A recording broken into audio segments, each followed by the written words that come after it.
एक है भ्रष्टाचार,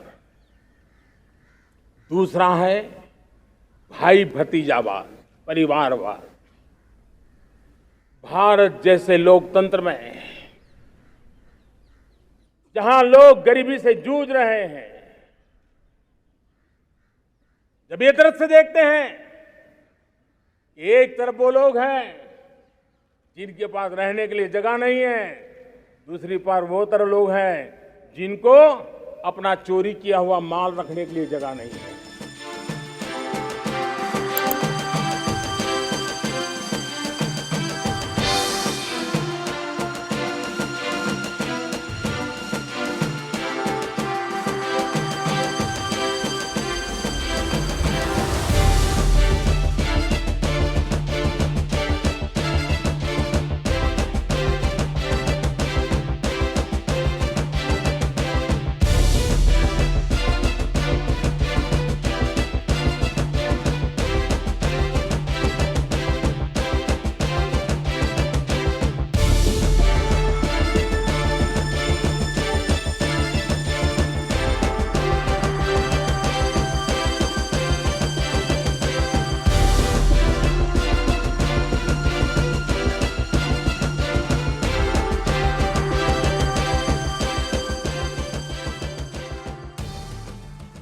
इस 25 वर्ष का अमृतकाल के लिए जब हम चर्चा करते हैं, तब मैं जानता हूं चुनौतियां अनेक है, मर्यादाएं अनेक हैं, मुसीबतें भी है,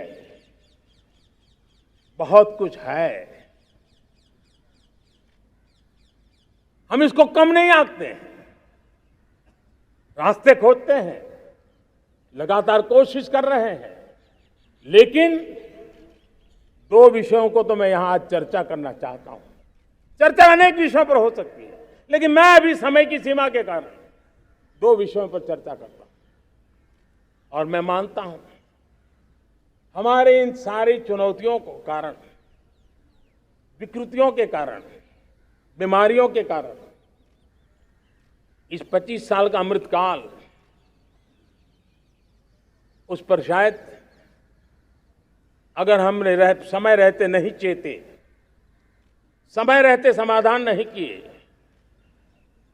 तो वो ये विकराल रूप ले सकते हैं। और इसलिए मैं सबकी चर्चा न करते हुए दो पर जरूर चर्चा करना चाहता हूं। एक है भ्रष्टाचार,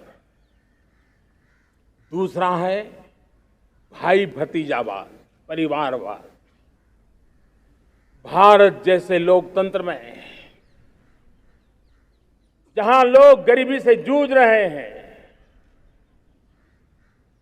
जब ये तरफ से देखते हैं कि एक तरफ वो लोग हैं जिनके पास रहने के लिए जगह नहीं है, दूसरी तरफ वो तरह लोग हैं जिनको अपना चोरी किया हुआ माल रखने के लिए जगह नहीं है, ये स्थिति अच्छी नहीं है। और जब मैं भाई भतीजावाद, परिवारवाद की बात करता हूं तो लोगों को लगता है मैं सिर्फ राजनीतिक क्षेत्र की बात करता हूं। जी नहीं, दुर्भाग्य से राजनीतिक क्षेत्र की उस बुराई ने हिंदुस्तान की हर संस्थाओं में परिवारवाद को पोषित कर दिया है। परिवारवाद हमारी अनेक संस्थाओं को अपने में लपेटे हुए है और उसके कारण मेरे देश की टैलेंट को नुकसान होता है, मेरे देश के सामर्थ्य को नुकसान होता है। जिनके पास अवसर की संभावनाएं हैं, वो परिवारवाद, भाई भतीजे के बाद बाहर रह जाता है। भ्रष्टाचार का भी कारण ये भी एक बन जाता है, ताकि उसका कोई भाई भतीजे के कार्य आसरा नहीं है तो लगता है चलो भाई कहीं से खरीद करके जगह बना लूं। इस परिवारवाद से, भाई भतीजावाद से हमें हर संस्थाओं में एक नफरत पैदा करनी पड़ी होगी, जागरूकता पैदा करनी होगी, तब हम हमारी संस्थाओं को बचा पाएंगे। संस्थाओं के उज्जवल भविष्य के लिए बहुत आवश्यक है। उसी प्रकार से राजनीति में भी परिवारवाद ने देश के सामर्थ्य को सबसे सारा अन्याय किया है।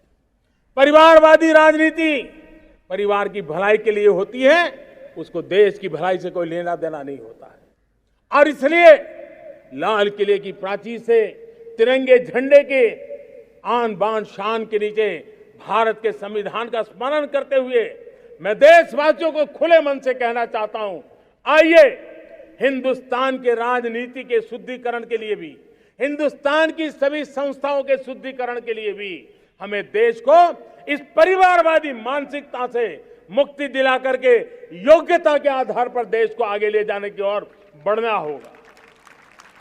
यह अनिवार्यता है।